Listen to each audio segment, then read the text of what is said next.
नमस्कार साथियों, स्वागत है आपका आपके अपने YouTube चैनल स्टडी विद एवी में। साथियों, आप सभी लोग कैसे हैं? आशा करता हूँ आप सभी लोग स्वस्थ होंगे। ठंड है बहुत, रजाई में होंगे या पढ़ रहे होंगे या आपका जो भी काम हो कर रहे होंगे। तो साथियों, आज हम इस वीडियो में जो सीटेट का 2024 में जो जुलाई का एग्ज़ाम हुआ था उसका प्रैक्टिस पेपर हम सॉल्व करेंगे। उसमें से पूरा तो सॉल्व नहीं करेंगे क्योंकि पूरा तो बहुत लंबा हो जाता है साथियों। तो इस सेशन में हम लोग जो ये प्राइमरी लेवल का है जो आपका पेपर फर्स्ट होता है, उसमें से हम लोग इन्वायरमेंटल स्टडी को करेंगे। मैं इसके सारे पोर्शन साथियों कराऊंगा, लेकिन बारी बारी से कराऊंगा क्योंकि मेरा एक क्लास का रूटीन रहता है कि मैं एक टर्न वाइज कराता हूं कि क्या हर दिन आप मेरे देखेंगे। आप अगर चैनल में जाएंगे, प्लेलिस्ट में जाएंगे तो आप देखेंगे एक सीक्वेंस से ही सारे वीडियो होंगे जो सब्जेक्ट्स के पढ़े हुए। तो उसी सीक्वेंस से ही मैं सारे सब्जेक्ट्स को पढ़ाता हूँ, तो आप उसको देख सकते हैं। चैनल में प्लेलिस्ट बनी हुई है। अगर अभी तक आपने चैनल को सब्सक्राइब नहीं किया तो सब्सक्राइब कर लीजिएगा, बेल आइकन को प्रेस कर लीजिएगा, और अगर वीडियो अगर अच्छा लगे लास्ट तक तो ज़रूर लाइक कर दीजिएगा। तो साथियों, शुरू करते हैं। हम इसमें क्या करेंगे, हम लोग इन्वायरमेंटल स्टडी जो पेपर फर्स्ट में थर्ड पोर्शन में आता है 61 से लेकर 90 तक क्वेश्चंस, उनको सॉल्व करेंगे। तो यहाँ से शुरू होता है आपका पार्ट थर्ड, इन्वायरमेंटल स्टडी यानी पर्यावरण अध्ययन, जो आपका प्राइमरी लेवल में आता है और बहुत ही इंपॉर्टेंट रहता है क्योंकि स्कोरिंग सब्जेक्ट रहता है। तो इसको हम बहुत ध्यान से पढ़ते हैं। तो यानी इसके निर्देश क्या दे रखे हैं साथियों, निम्नलिखित प्रश्नों के उत्तर देने के लिए सही सबसे उपयुक्त विकल्प चुनिए। यानी कि आपको लगेगा कि आपके हिसाब से, लेकिन जो सबसे बेस्ट आंसर हो, मोस्ट अप्रोप्रिएट, इसलिए उसने लिखा है करेक्ट एंड मोस्ट अप्रोप्रिएट, यानी कि सबसे उपयुक्त, तो आपको चूज़ करना है। तो क्वेश्चन रीड करते हैं साथियों। मेरे इंग्लिश मीडियम के भी साथी हैं, वो भी आप अपना क्वेश्चंस जो इंग्लिश पोर्शन से आप अपना उससे पढ़ते जाइएगा। बाकी मेरे जो हिंदी मीडियम के साथी हैं वो भी आप अपना पढ़ते जाइएगा मेरे साथ, और आप आंसर जरूर बताते जाइए, नोट करते जाइएगा अपनी कॉपी में, और लास्ट में बताइएगा आपका स्कोर कितना रहा। तो फर्स्ट है 61 क्वेश्चन। प्राथमिक स्तर पर ईवीएस को एक एकीकृत दृष्टिकोण में संचालित करने की सिफारिश की जाती है। सबसे उपयुक्त कारण है ए, ईवीएस विषयों से मुद्दों को आकर्षित करता है, जैसे विज्ञान, सामाजिक विज्ञान और पर्यावरण शिक्षा। बिल्कुल सही, तो करेक्ट करते चलेंगे, टिक करते चलेंगे। यह समग्र समझ विकसित करने में मदद करता है। बिल्कुल करता है। It helps in developing holistic understanding, और छात्रों और शिक्षकों को बोझ कम करने में मदद करता है। तो बोझ किस बात कर रहा है, बोझ थोड़ा ना, यहाँ पे कोई बोझ की बात नहीं हो रही। तो ये सी आपका क्या होगा, ये तो रॉन्ग हो जाएगा। डी का एकीकृत ईवीएस पढ़ाना सुविधाजनक है। तो ये सुविधाजनक, यहाँ पे किसी कोई फैसिलिटीज़ की बात नहीं हो रही, तो ये भी आपका नहीं होगा। तो आपको से सबसे बेस्ट इसमें से देखिए, क्योंकि दो दो विकल्प करके दे रखे ना, तो इसमें देखिए यानी कि ए और बी। तो देखिए ए और बी किस में आ रहा है, तो ए और बी आ रहा है साथियों ऑप्शन नंबर थर्ड में। तो आपका ऑप्शन नंबर थर्ड क्या हो जाएगा, इसका राइट आंसर हो जाएगा। ऑप्शन नंबर जो थर्ड होगा वो राइट आंसर हो जाएगा। ठीक है, option third is the right answer. Next question, question number 62। एक ईवीएस शिक्षक के रूप में आप चाहते हैं कि आपके विद्यार्थी वयस्कों के आसपास अपनी सुरक्षा के बारे में जागरूक हों, ताकि वे अपनी देखभाल कर सकें और यौन उत्पीड़न का शिकार न हो। आपको कौन सा कदम सबसे उपयुक्त लगता है? ऑप्शन फर्स्ट, सबसे उपयुक्त बोला है साथियों, ठीक है, कौन सा कदम सबसे उपयुक्त लगता है? तो ऑप्शन फर्स्ट, उन्हें पॉक्सो एक्ट 2012 के बारे में बताएं। दूसरा, उन्हें अजनबियों से दूर रहना सिखाएं। तीसरा, गुड टच और बैड टच के बारे में वर्कशॉप आयोजित करें। और चौथा, छात्राओं के लिए आत्मरक्षा कार्यशाला आयोजित करें। तो देखिए साथियों, यहाँ पे हम बात करें प्राइमरी लेवल के बच्चों के लिए, क्योंकि ईवीएस तो उसी में चलती है ना, ईवीएस शिक्षक के तौर पर रहते आप, ईवीएस तो प्राइमरी में ही चलती है। तो यहाँ पे हम जो छोटे बच्चों को है वो ये पाक्सो और ये इतना नहीं जानते, और छात्रों को आत्मरक्षा क्या है, तो इनको हम सबसे पहले क्या सिखाते हैं, सबसे उपयुक्त क्या होगा, good touch and bad touch. तो यानी कि इसका ऑप्शन नंबर थर्ड क्या हो जाएगा, राइट आंसर हो जाएगा। जो हमारे क्या सिखाएंगे उनको, होल्ड वर्क्स अबाउट, यानी कि वर्कशॉप कराएंगे, good touch and bad touch उनको सिखाएंगे कि क्या गुड टच होते हैं और क्या बैड टच होते हैं। Next question, question number 63। रोशनी एक ईवीएस शिक्षिका ने सरसों, हरा चना, बंगाल चना और मिर्च के प्रत्येक 20 बीजों में से कितने बीज अंकुरित हुए के लिए एक डेटा चार्ट प्रदर्शित किया। उन्होंने उनसे यह समझाने के लिए कहा कि विभिन्न बीजों की अंकुरण दर में भिन्नता क्यों होती है, वे कौन से कौशल का आकलन करना चाहती हैं। तो पहला प्रयोग, दूसरा अनुमान लगाना, तीसरा निष्कर्ष निकालना और चौथा जांच। तो यानी वो क्या करना चाहती है, तो साथियों इसमें से जो सबसे उपयुक्त आंसर होगा वो क्या होगा, यानी कि निष्कर्ष निकालना, यानी कि किसी, यानी कि ये पता करना कि कितने हरे चने के हैं, कितने सरसों के हैं, कितने मिर्च के, तो निष्कर्ष निकाल। लेकिन यहाँ पे बच्चे, क्योंकि यहाँ पे प्राइमरी लेवल की ईवीएस की बात होती है तो बच्चे अनुमान भी लगाएंगे, तो इसमें से दोनों जो सीबीएसई ने इसके दोनों आंसर माने हैं, जो बाद में सबसे फाइनल आंसर की उसने जारी की, तो उसमें से पहले तो उसने ऑप्शन थर्ड को माना, लेकिन उसके बाद फिर उसने ऑप्शन सेकंड को भी माना। तो इसके दो ऑप्शन है, आपका ऑप्शन सेकंड भी होगा साथियों और ऑप्शन थर्ड भी होगा। ठीक है, ठीक है। तो इसको ये इसमें जो फाइनल आंसर किया आप जाके चेक भी कर सकते हैं, क्योंकि मैं आपको यहाँ पे जो भी चीज़ें दूंगा अथेंटिक ही दूंगा। तो इसमें बाद में दोनों माने, तो इसमें एक मार्क्स जिसने सेकंड और थर्ड किया था उसको मार्क्स इसके बाद में मिले भी हैं। तो ऑप्शन इसमें सेकंड और थर्ड दोनों माने हैं। नेक्स्ट क्वेश्चन 64, तेलंगाना के सापेक्ष गुजरात और बिहार की क्रमशः स्थितियाँ हैं। क्या स्थितियां हैं आपको बताना है, यानी तेलंगाना के सापेक्ष गुजरात और बिहार की क्रमशः स्थितियां हैं, यानी बताना है कि कौन सी पोजीशंस पे हैं। पहला उत्तर पश्चिम दक्षिण पूर्व, दूसरा दक्षिण पश्चिम उत्तर पूर्व, तीसरा उत्तर पूर्व उत्तर पश्चिम और चौथा उत्तर पश्चिम उत्तर पूर्व। तो तेलंगाना के सापेक्ष गुजरात और बिहार की क्रमशः स्थितियां कैसी हैं, तो यानी कि जो गुजरात है तेलंगाना के उत्तर पश्चिम में और बिहार कैसे उत्तर पूर्व में। तो यानी कि आपका ऑप्शन 4 जो हो जाएगा, option 4 is the right answer हो जाएगा, option 4 is the right answer. Next question 65, छात्रों में ईवीएस में प्रक्रिया कौशल का आकलन करने के लिए आकलन के उपयुक्त उपकरणों की अधिकतम संख्या का चयन करें। यानी कि आपको, यानी छात्रों में ईवीएस में प्रक्रिया कौशल का आकलन करना है, तो आकलन के उपयुक्त उपकरणों की अधिकतम संख्या का चयन यानी क्या क्या कर सकते हैं। और ए शिक्षक डायरी, बी परियोजना कार्य, सी चित्र बनाना और डी चित्र पठन। अगर कुछ साथियों को अगर हिंदी में बहुत ज़्यादा शुद्ध हिंदी हो, तो साथियों अगर दिक्कत हो रही है तो आप इंग्लिश का भी हेल्प ले सकते हैं, पॉज करके वीडियो आप उसमें भी पढ़ सकते हैं। तो इसमें से आपको कौन सा उपयुक्त हैं जो उपकरण हैं अधिकतम आकलन के लिए, तो आपको बताना है, तो इसका सही जवाब बताना है। तो यानी कि यहाँ पे देखिए साथियों, शिक्षक डायरी तो आकलन के लिए नहीं होती, तो सिर्फ टीचर के लिए होती है। ठीक है, तो क्यों शिक्षक, लेकिन यहाँ पे जो यहाँ पे बात हो रही है, यहाँ पे आकलन करना है, तो यानी जो आपका प्रोजेक्ट वर्क है उससे आकलन किया जा सकता है। चित्र कैसा बनाया उससे आकलन किया जा सकता है। चित्र कैसा है यानी पिक्चर रीडिंग है, यानी उससे भी आकलन किया जा सकता है। तो किससे किससे किया जा सकता है, बी सी डी से। तो देखिए साथियों, बी और सी डी किस में, यानी ऑप्शन सेकंड में। तो इसका ऑप्शन सेकंड क्या हो जाएगा, राइट आंसर हो जाएगा, option second is the right answer. Next question 66, किसी केंद्र शासित प्रदेश के मानचित्र के एक कोने पर नीचे दिए गए पैमानों को दर्शाया गया है। पैमाना क्या है, 1 सेंटीमीटर बराबर 155 मीटर। यदि कोई व्यक्ति इस मानचित्र पर दो शहरों के बीच की दूरी 19.7 सेंटीमीटर मापता है, तो इन शहरों के बीच की वास्तविक दूरी है लगभग। तो साथियों कुछ नहीं करना आपको, यहाँ पे 19.7 है, तो उसको आपको 1 क्या करना है, 155 मीटर से आपको क्या कर देना, मल्टीप्लाई कर देना उसको, क्योंकि आंसर आपके किस में दे रखे हैं, किलोमीटर्स में दे रखे हैं। किस में दे रखे हैं, किलोमीटर्स में। तो बाद में इसको कन्वर्ट कर देना आपको किलोमीटर्स में। इसमें क्या कर देंगे साथियों हम लोग, तो मल्टीप्लाई करके देख लेते हैं। तो यानी कि 19.7 मल्टीप्लाई कर देंगे 155। तो जब इसका मल्टीप्लाई करेंगे लगभग, तो इसका मल्टीप्लाई आएगा आपका 3005 ऐसे करके आएगा, यानी 3053 लगभग। तो इसको 1000 से डिवाइड करेंगे, तो यानी कि यहाँ पे 1000 से, क्योंकि 1 किलोमीटर इक्वल टू 1000 मीटर, तो 0.3 डिजिट यहाँ पे जीरो यानी हट जाएंगे, तो यानी पॉइंट कहाँ है, 3.05 हो जाएगा। तो देखिए यहाँ पे ऑप्शन थर्ड क्या आ रहा है, इसका राइट आंसर हो जाएगा आपका 3.05 किलोमीटर्स। ये इसका आंसर हो जाएगा, मल्टीप्लाई करके आपको कर देना है बस। नेक्स्ट क्वेश्चन 67, पर्वतारोहियों को अधिक ऊंचाई पर नाक से खून बहने का कारण होता है। क्या कारण होता है, पहला रक्त वाहिकाओं में दबाव भारी दबाव से अधिक हो जाता है, दूसरा रक्त वाहिकाओं में दबाव बाहरी दबाव से कम हो जाता है, तीसरा रक्त वाहिकाओं में दबाव बाहरी दबाव के बराबर हो जाता है, और चौथा अधिक ऊंचाई पर खून रक्त गाढ़ा हो जाता है। तो यानी कि लास्ट से जो आपके दूसरा तीसरा चौथा ये तो नहीं होगा, सबसे क्या कारण होता है, यानी जो रक्त वाहिकाओं में जो दबाव होता है बाहरी दबाव से क्या हो जाता है, अधिक हो जाता है, तो इस वजह से नाक से क्या नहीं लगता, खून आने लगता है। तो इसका ऑप्शन फर्स्ट क्या हो जाएगा, राइट आंसर हो जाएगा, option first is the right answer. Next question, question number 68, निम्न में से ऊष्मा के कुचालक समूह का चयन करें। पहला ऊन लकड़ी लोहा, तो लोहा तो सुचालक है, ये तो होगा नहीं।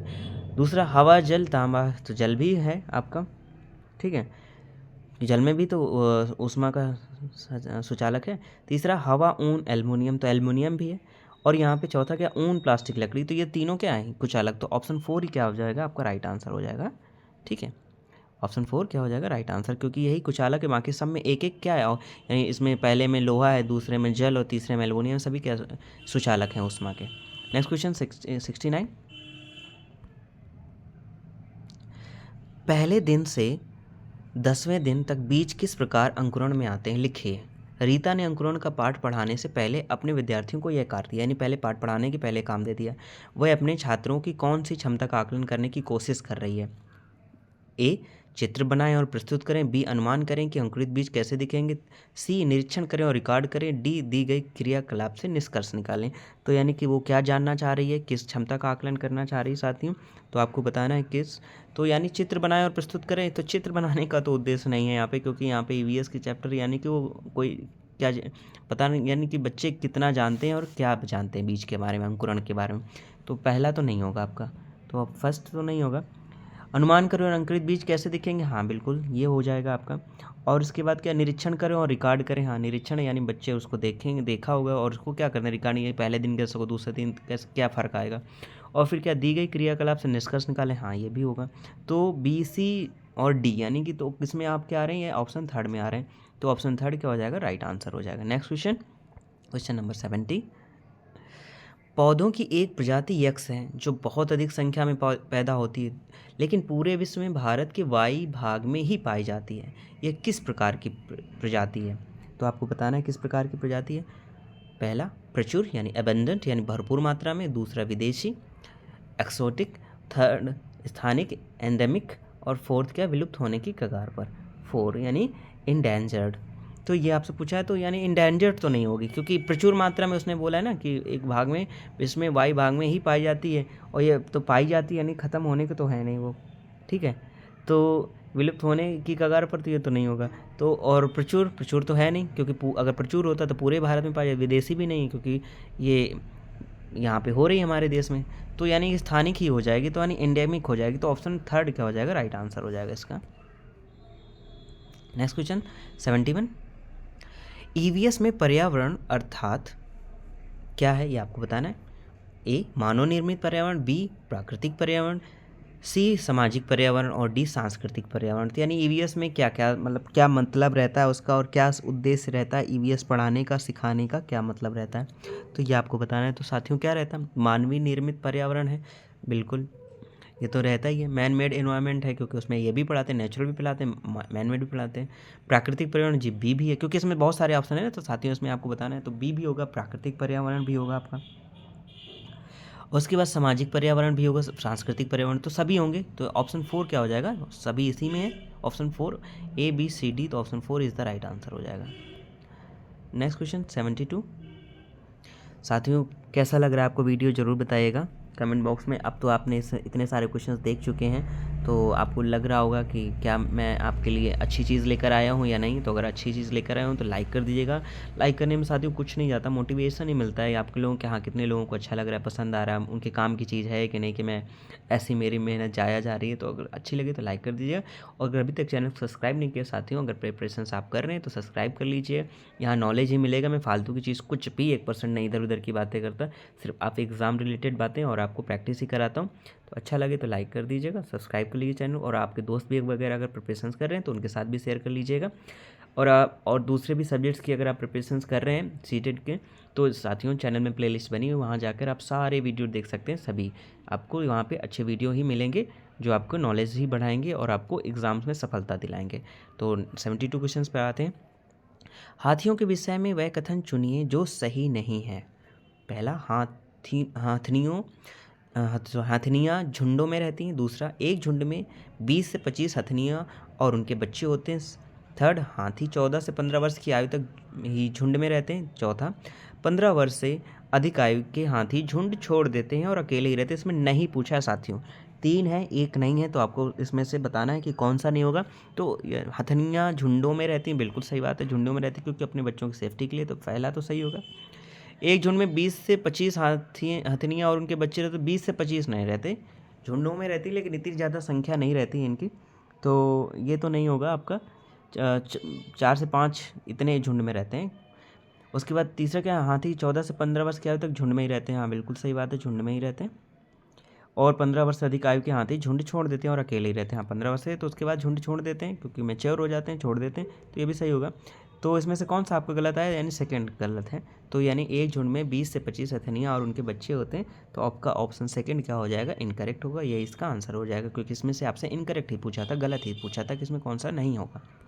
नेक्स्ट क्वेश्चन 73,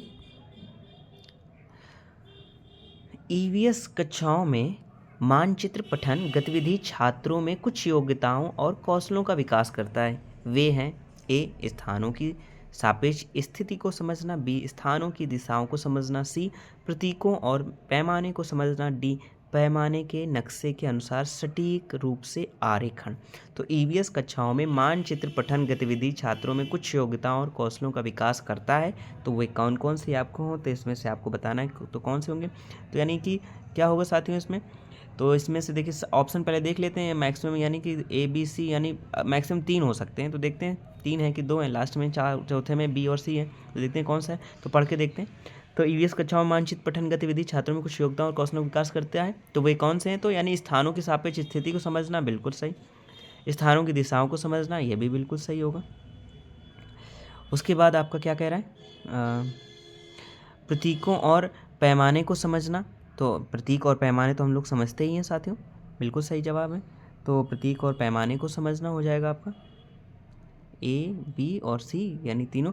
और चौथा क्या है, पैमाने के नक्शे में सटीक रूप से आरेखन। तो सटीक रूप से आरेखन तो नहीं कर सकते, ठीक है। सटीक रूप से आरेखन कर सकते हैं, ईवीएस मानचित्र सटीक रूप से नहीं कर सकते, जी हाँ। तो इसमें से ये नहीं होगा, ए बी और सी होगा, तो आपका ऑप्शन फर्स्ट क्या हो जाएगा साथियों, ये ही राइट आंसर हो जाएगा। ए बी सी इसी में है आपका, तो ऑप्शन फर्स्ट क्या हो जाएगा, राइट आंसर हो जाएगा। नेक्स्ट क्वेश्चन 74, थोड़ा सा लंबा है तो बहुत ध्यान से हम लोग साथियों पढ़ेंगे क्योंकि इसमें हमें तुरंत मैप भी बनाते जाना है अपने दिमाग पे ही। आपका घर एक्स पर स्थित है तथा आपका विद्यालय वाई पर स्थित है। आपके घर से विद्यालय तक के लिए कोई सीधी सड़क नहीं है, अतः आप पहले ए पर जाते हैं जो एक्स के ठीक उत्तर में लगभग 125 मीटर की दूरी पर है। फिर आप बी पर जाते हैं जो ए के ठीक पश्चिम में 75 मीटर की दूरी पर है। फिर आप सी पर जाते हैं जो बी के ठीक उत्तर में लगभग 150 मीटर दूरी पर है। और अंत में आप वाई पर अपने विद्यालय पहुंचते हैं जो सी के ठीक पूर्व में 75 मीटर की दूरी पर है। तो वाई पर आपके विद्यालय के सापेक्ष एक्स पर आपके घर की सही दिशा क्या है।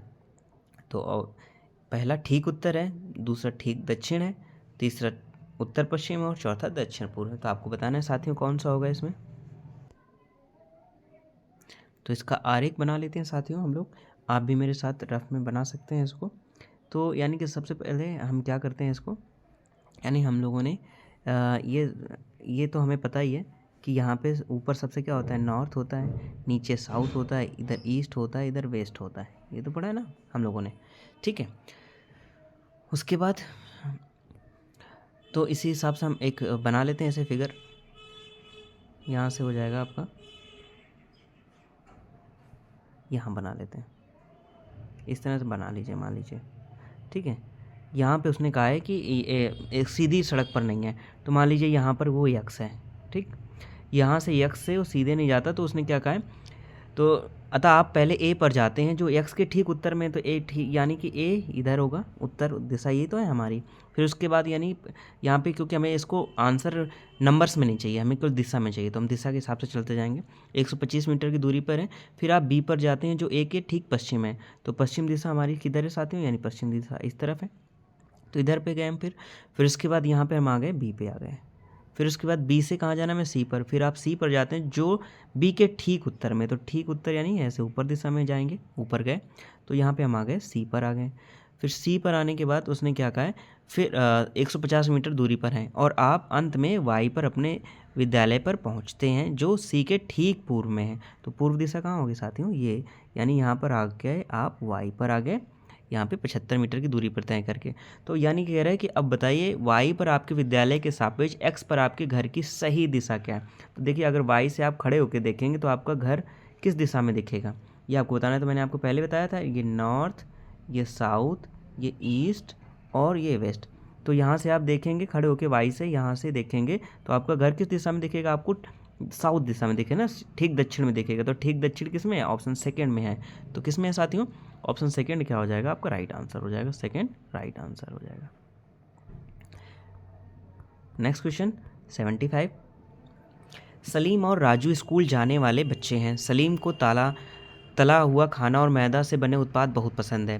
दूसरी तरफ राजू घर का बना स्वस्थ खाना खाता है, लेकिन वह पालक और अन्य हरी पत्तेदार सब्जियां कभी नहीं खाता है। दोनों को निम्नलिखित में से क्रमशः किस विकार से पीड़ित होने की संभावना है आपको बताना। पहला स्कर्वी और अनीमिया, दूसरा क्वाविसरोकोर और एनीमिया, थर्ड मोटापा और एनीमिया, और फोर्थ पेलेग्रा और एनीमिया।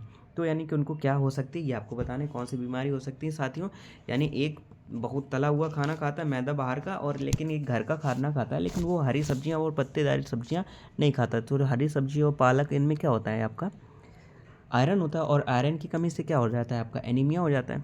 ठीक है, क्या हो जाता है साथियों, एनीमिया हो जाता है। तो एक तो ये हो जाएगा, और वो जो तला हुआ और मैदा वाली चीज़ें खाते तो उससे क्या बढ़ता है, मोटापा बढ़ता है। तो जाहिर सी बात है आपका आंसर मिल गया खुद ही, यानी कि मोटापा, पहले वाले को मोटापा की बीमारी हो जाएगी, और दूसरा वाला जो घर का खाना खाता है लेकिन हरे पत्तेदार सब्जियां पालक नहीं खाता तो उसको एनीमिया हो जाएगा। तो ऑप्शन थर्ड क्या हो जाएगा आपका राइट आंसर हो जाएगा। Next question 76। निम्नलिखित में से उस समूह को चुनिए जो मिश्र धातुओं से बना है। A brass, bronze, lithium, second magnesium, aluminium, steel, third steel, brass, steel, और फोर स्टील, ब्रॉस, ब्रॉन्ज। तो निम्नलिखित में से उस समूह को चुनिए जो मिश्र धातुओं से बना है। तो मिश्र धातु यानी किससे बनती है साथियों, तो मिश्र धातु बनती है आपकी स्टील, ब्रास और ब्रॉन्ज से। तो ऑप्शन 4 क्या हो जाएगा राइट आंसर हो जाएगा। ये ऑप्शन 4 क्या हो जाएगा, इसी से मिश्र धातु आपकी बनती है, यानी स्टील से, ब्रॉस से और ब्रॉन्ज से। तो option 4 is the right answer. Next question 77। इसको थोड़ा सा छोटा कर लेते हैं क्योंकि मेरे इंग्लिश मीडियम के साथी वो भी रीड करेंगे इसे। हाँ, अभिकथन और कारण है साथियों। ईवीएस की पाठ्य पुस्तकों में कहानियों और आख्यानों का उपयोग किया जाता है। बिल्कुल किया जाता है, सही बात है, किया जाता है। कारण उद्देश्य है कि बच्चे को संवेदनशील बनाना, क्योंकि वह कहानी में पात्रों के साथ तदानुभूति रख सकता है। बिल्कुल सही है। पाठ्य पुस्तकें बच्चों को हमारे समाज के भीतर मौजूद व्यापक मतभेदों के प्रति संवेदनशील बनाना चाहिए। तो ये भी सही है। तो यानी मेरे ख्याल से दोनों सही है, यानी अभिकथन और कारण दोनों सही है, और कारण अभिकथन की सही व्याख्या करता है। तो यानी पहले ही हमें पढ़ने से पता चल गया, तो क्यों हम सारे ऑप्शन पढ़ें, यानी हमारा ऑप्शन फर्स्ट क्या हो जाएगा राइट आंसर हो जाएगा। नेक्स्ट क्वेश्चन 78 क्या कह रहे हैं साथियों। पृथ्वी के आयतन में निम्नलिखित होते हैं। ए 1% पर्पटी, बी 84% मेंटल, सी 15% क्रूड। तो निम्नलिखित में से सही विकल्प चुने, आपको बताना है सही विकल्प इसका क्या होगा। तो यानी कि 1% यानी कि जो भूपर्पटी होती है 1% होता है, बिल्कुल सही। 84% मेंटल भी होता है, बिल्कुल ये भी सही है, और 15% क्रोड भी होता है। तो यानी कि पूरा 100% हो गया ना साथियों, यानी कि सब चीज़ यानी कि सभी हैं। तो यानी ऑप्शन 4 क्या हो जाएगा, ए बी और सी सभी सही हैं। तो ऑप्शन 4 क्या हो जाएगा right answer, option 4 is the right answer. Next question 79। ये भी आपका साथियों अभिकथन और कारण से, तो इसको भी ध्यान से पढ़ेंगे और आंसर इसका बताएंगे क्या होगा, क्योंकि ध्यान से अगर आप कथन पढ़ेंगे तो कारण आपको उसका रिलेटेड अगर है तो आपको समझ में आ जाएगा पहले से, और नहीं तो आपको लगेगा कि हाँ ये गलत है। तो पढ़ते हैं ध्यान से। अभिकथन के अल बरूनी एवं इब्न बतूता जैसे यात्रियों ने भारत से विभिन्न देशों की यात्रा की। तो भारत से तो नहीं यात्रा ने, ध्यान से पढ़िए ये क्या कहा, आए तो यहाँ पे भारत, लेकिन भारत से विभिन्न देशों की यात्रा नहीं की, वो तो दूसरी जगह के थे।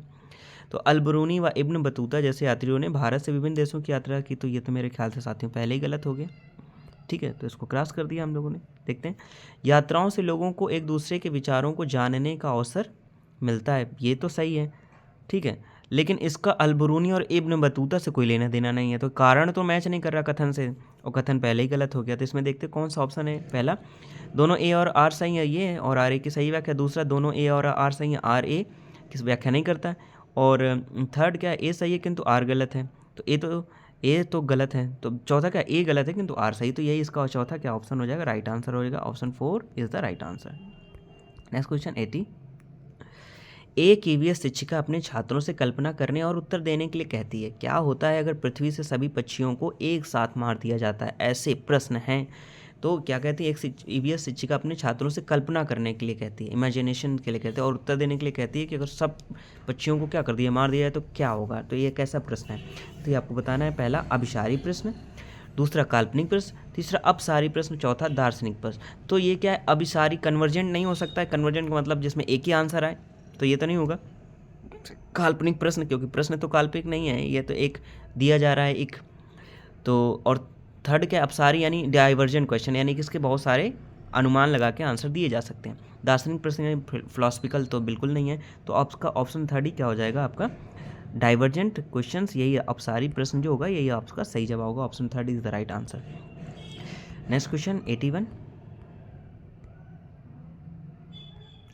इसको भी ध्यान से पढ़ेंगे साथियों, थोड़ा सा लंबा है तो इसको थोड़ा सा छोटा कर देते हैं। NCERT की 5वीं कक्षा की पाठ्य पुस्तक में झारखंड में रहने वाली सूर्यमणि की एक वास्तविक कहानी है। कक्षा 5 की जब बुक रीड करेंगे NCERT की, तो उसमें ये कहानी है। यह अध्याय आदिवासी जीवन और सूर्यमणि की भूमिका को दर्शाता है। छात्रों के लिए प्रासंगिक अध्याय द्वारा संबोधित सबसे महत्वपूर्ण पहलू का चयन करें, और आपको बताना है इसमें से कितने सही हैं। यहाँ से आप देख लीजिएगा साथ ही हिंदी और आंसर 1 2 3 4 वहाँ पे ऑप्शन दे रखे, क्योंकि और मैं छोटा करूँगा तो बहुत फिर आपको दिखेगा नहीं। और कुछ साथियों के ये कहते हैं, मेरे व्यूवर्स हैं साथी, वो कहते हैं कि सर ब्लर दिखता। तो साथियों ब्लर नहीं दिखता। आप क्या करिए, जो आपकी वीडियो क्वालिटी है यूट्यूब में सेटिंग में जाके वीडियो क्वालिटी को चेंज कर लिया करिए। अगर आपको ब्लर दिखता है तो जैसे 144 पे लगा हो या 360 पे लगा हो, तो आप उसको 720 या 1080 पे लगा लिया करिए, तो आपको क्लियर दिखने लगेगा।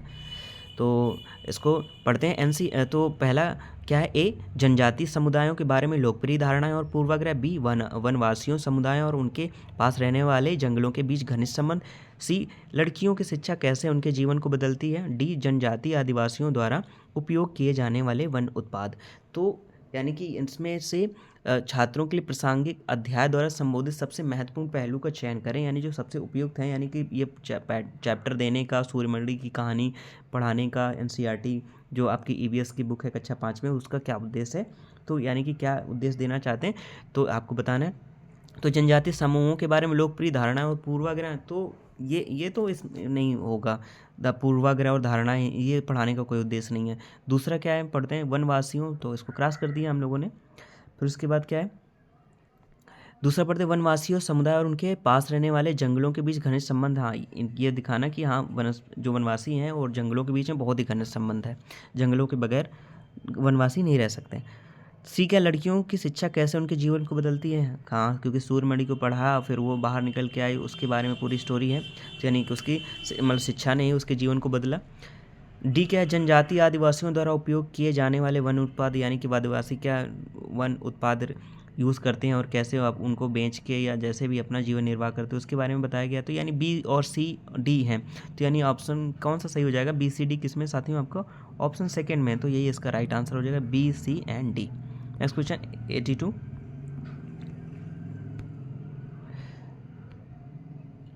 निम्नलिखित में से कौन सा ये पर्वत या पर्वतों की उत्पत्ति ज्वालामुखी से मानी जाती है। एक माउंट किलिमंजारो, फ्यूजियामा, सी आल्पस पर्वत। तो जैसे ही आपने पढ़ा होगा किसका नाम साथियों, फ्यूजियामा, ये तो आपको पता ही है कि वहाँ पे बहुत सारे ज्वालामुखी की वजह से भूकंप आते हैं। तो फ्यूजियामा जापान में जो, ये तो आपके दिमाग में पहले ही क्लिक कर गया। अब आल्पस पर्वत और माउंट किलिमंजारो में देखते हैं, तो जो आल्पस पर्वत है वो साथियों ज्वालामुखी से उत्पत्ति नहीं हुई है, ठीक है, और माउंट किलिमंजारो की हुई है जो आपके साउथ अफ्रीका में। तो यहाँ पे ए और बी हो जाएगा आपका। तो ए और बी किस में है साथियों, ए और बी आपका ऑप्शन नंबर 4 में है। तो ऑप्शन नंबर 4 क्या हो जाएगा, राइट आंसर हो जाएगा। Option number 4 is the right answer. Next question, question number 83, कथन है और कथन भी है। तो नीचे दिए गए कथनों ए और बी पर विचार कीजिए। अब बताना है कि उसको दोनों सही हैं या गलत है, ये बताना है। कौवा पेड़ की बहुत नीचे डाल पर घोंसला बनाता है, कथन ए है। कथन बी क्या कहे, वीवर पक्षी 2 पत्तों की को सीकर अपना घोंसला बनाता है। उसको सीता है यानी वीव करता है, इसलिए उसका नाम वीवर है ना। तो वीवर पक्षी 2 पत्तों को सीकर अपना, वीवर मतलब कौन है, जुलाई होते हैं ना जो बुनकर का काम करते हैं। वीवर पक्षी 2 पत्तों को सीकर अपना घोंसला बनाता है। तो निम्नलिखित में सही कोड चुनना है आपको, तो सही आंसर बताना है। तो कौवा पेड़ की बहुत नीचे डाल पर, इसका कोई लॉजिक नहीं है, तो इलॉजिकल है ये, ठीक है। तो ये तो गलत हो गया। वीवर पक्षी दो पत्तों को नहीं उठाते, 4 पत्तों को सीकर बनाता है, तो ये भी आपका क्या हो जाएगा, गलत हो जाएगा। तो दोनों गलत हैं, तो ए और बी दोनों गलत है, तो यानी ए और बी गलत दोनों है, तो यानी ऑप्शन सेकंड क्या हो जाएगा, राइट आंसर हो जाएगा। Option second is the right answer. Next question 84, ये भी अभिकथन और कारण से साथ हैं, तो इसको भी ध्यान से पढ़ेंगे हम लोग। तो निम्नलिखित अभिकथन ए तथा कारण आर को ध्यान से पढ़ें। तो कथन क्या है, अगर कोई तैरना नहीं भी जानता है तब भी मृत सागर में वह आसानी से तैर सकता है। हाँ, क्योंकि उसका घनत्व बहुत अधिक होता है, इस वजह से उसमें आदमी डूबता नहीं, तो इसको आप कर सकते हैं। हाँ कि हाँ, चलो अभी देखते हैं। फिर क्या कारण क्या करें, मृत सागर नाम देखो, मृत सागर उसमें दे रखा है, मृत सागर से उठा रहा है, यानी कारण रिलेटेड कर रहा है, तो रिलेट तो कर रहा है। तो मृत सागर के 1 लीटर पानी में 300 ग्राम नमक पाया जाता है, जो इसे सबसे अधिक नमक सांद्रित सागर बनाता है। तो इसकी वजह से क्या होता है, आदमी डूबता नहीं है, सांद्रता अधिक हो जाती है नमक की, इस वजह से डूबता नहीं है। तो यानी ये भी सही है, आर भी सही है, और आर क्या उससे रिलेटेड है, तो यानी दोनों ए एवं आर सही है, तथा आर ए की क्या कर रहा है, सही व्याख्या कर रहा है। तो ऑप्शन ए क्या हो जाएगा, आपको राइट आंसर हो जाएगा। Next question 85। साथियों थोड़ा सा वीडियो बड़ा हो रहा है, उसके लिए माफ़ करिएगा, क्योंकि थोड़ा एक्सप्लेन भी करना पड़ता है और ध्यान से करना पड़ता है। मेरा ये उद्देश्य रहता है कि आप ध्यान से करते जाएं, समझने का, टिक करने का कोई मतलब नहीं, जल्दी जल्दी टिक कर दो, ख़त्म कर दो। यहाँ पे ख़त्म करने का उद्देश्य नहीं है, यहाँ पे आपको समझने आना चाहिए, इसका उद्देश्य है मेरा। तो समर अपने छात्रों से अपने परिवार के सदस्यों से सलाह लेने के लिए कहता है कि वे अलग अलग तरीक़ों से पकाए गए अलग अलग खाद्य पदार्थों के नामों का पता लगाएं, जैसे कि भाप देना, भूनना, उबालना, तलना आदि। सबसे उपयुक्त कारण है, आपको बताना है कि अगर अपने छात्रों से अपने परिवार के सदस्यों से सलाह लेने के लिए कहता है कि वह अलग अलग तरीक़ों से पकाए गए अलग अलग खाद्य पदार्थों के नामों का पता लगाएं, ठीक है। तो वो क्या करना चाहता है, यानी सबसे उपयुक्त कारण क्या होगा, तो पहला प्रयोग का प्रोत्साहित करना, दूसरा सामाजिक अंतःक्रिया में सुधार करना, तीसरा बच्चों को समूहों में कार्य करने के अवसर प्रदान करना, और चौथा गृह कार्य को प्रोत्साहित करना। तो आपको बताना है, तो यानी क्या हो, यानी कि वो क्या करना चाहता है, यानी सामाजिक जो अंतःक्रिया में सुधार करना है, इम्प्रूव सोशल इंटरेक्शन है, कौन सा लोग भाप दे के, भुन के, उबाल के, यानी कि सभी के बारे में जानकारी, यानी कि सोशलिज्म के लिए, यानी कि सोशल इंटरेक्शन को बढ़ावा देना चाहता है, तो सामाजिक अंतःक्रिया में सुधार करना यही चाहता है। तो option second is the right answer. Next question 86, निम्नलिखित में से कौन प्राथमिक स्तर पर ईवीएस पढ़ाने में अनुभवात्मक रणनीतियों को सबसे अच्छा दर्शाता है। ए चर्चा, तो चर्चा है, बिल्कुल टिक करते चलते हैं साथियों। डिस्कशन, फिर उसके बाद प्रदर्शन, तो प्रदर्शन या अनुभव की बात है की जा रही, तो प्रदर्शन से कोई लेना देना नहीं इसका। फिर उसके बाद क्षेत्र भ्रमण, हाँ ईवीएस पढ़ाने यानी कि अनुभव, यानी क्षेत्र भ्रमण का भी इसमें रोल रहता है, यानी फील्ड ट्रिप्स, तो सी आपका हो जाएगा। फिर कला एकीकृत शिक्षा, तो कला एकीकृत शिक्षा बिल्कुल, यानी कि आर्ट इंटीग्रेटेड लर्निंग, तो डी भी हो जाएगा। तो देखते हैं साथियों ए, सी और डी किस में होगा, तो आपका ऑप्शन नंबर 3 में है ये, तो option number 3 is the right answer हो जाएगा। नेक्स्ट क्वेश्चन 87, कथन पहला है ईवीएस पाठ्यचर्या सीखने के सामाजिक रचनावादी परिप्रेक्ष्य में तैयार किया गया है, बिल्कुल सही है, ठीक, तो इसको आप टिक कर लीजिए। दूसरा क्या, अगर बच्चों के गहन अध्ययन के साथ बच्चों के सीखने के बारे में पियाजे के विचार सामाजिक रचनावादी परिप्रेक्ष्य का प्रतिनिधित्व करते हैं, तो यहाँ पे ये ठीक नहीं लग रहा मेरे को, बच्चों के गहन अध्ययन के साथ बच्चों के सीखने के बारे में, तो यहाँ पे गहन सीखने के बारे में तो है, लेकिन गहन अध्ययन के बारे में नहीं कह सकते, तो के बारे में पियाजे के विचार सामाजिक रचनावादी परिप्रेक्ष्य का प्रतिनिधित्व करते हैं, तो इसके मामले में नहीं, तो यानी कि सेकंड आपका रॉन्ग हो जाएगा। तो यानी पहला, यानी किस में है आपका, यानी दोनों कथन सही है, पहला, दूसरा क्या है, कथन ए सही है, दूसरा गलत है, तीसरा कथन पहला सत्य है परंतु कथन दूसरा असत्य, तो यही हो जाएगा। ऑप्शन 3 क्या हो जाएगा, आपका राइट आंसर हो जाएगा, आपका option 3 is the right answer. Next question, question number 88, इसको भी देख लेते हैं साथियों। भारत में 7:30 PM है, उसी दिन 2 PM होगा, कहाँ होगा ये आपको बताना है। पहला लंदन में, दूसरा जापान में, तीसरा ढाका में और चौथा कराची में। तो कहाँ होगा साथियों, तो कहाँ होगा, ये होगा आपका जापान में। और जापान कह रहा हूँ, लंदन में होगा। जापान, सॉरी साथियों, जापान मुंह से निकल गया, लंदन में होगा। तो ऑप्शन फर्स्ट क्या हो जाएगा, इसका राइट आंसर हो जाएगा। और क्यों होगा, क्योंकि जो ग्रीनविच जो हमारी जो टाइम रेखा को रेखांकित करता है वो लंदन से होकर गुजरती है, मतलब ग्रीनविच उस वहीं से काउंट किया जाता है। तो जो ग्रीनविच काउंट किया जाता है तो वो क्या करता है, 5.5 घंटे जो है वो एक्स्ट्रा चलता है, यानी 5.5 घंटे भारत का जो समय होता है वहाँ से पीछे होता है भारत का समय। तो भारत में 7:30 PM है, उसी दिन 2 PM होगा। तो कहाँ पर होगा, वो होगा आपका लंदन में, क्योंकि 5.5 घंटे वहाँ से हम समय जो है वो क्या होगा, आगे चलता है वहाँ का। तो यहाँ पे ऑप्शन फर्स्ट क्या हो जाएगा, राइट आंसर हो जाएगा, यानी लंदन में। नेक्स्ट क्वेश्चन 89, निम्नलिखित में से कौन सी रणनीति यात्रा थीम को पढ़ाते समय जांच इंक्वायरी को बढ़ावा देती है? पहला, छात्रों से परिवहन के विभिन्न साधनों के चित्रगत करने के लिए कहना। दूसरा, छात्रों से उनके या उनके पड़ोसियों के यात्रा के अनुभवों को बताने के लिए कहना। तीसरा, छात्रों की पुरानी कारों पर डिजिटल प्रस्तुति देने के लिए कहना। चौथा, आसपास के क्षेत्रों में रुचि के विभिन्न स्थानों के चित्र दिखाना।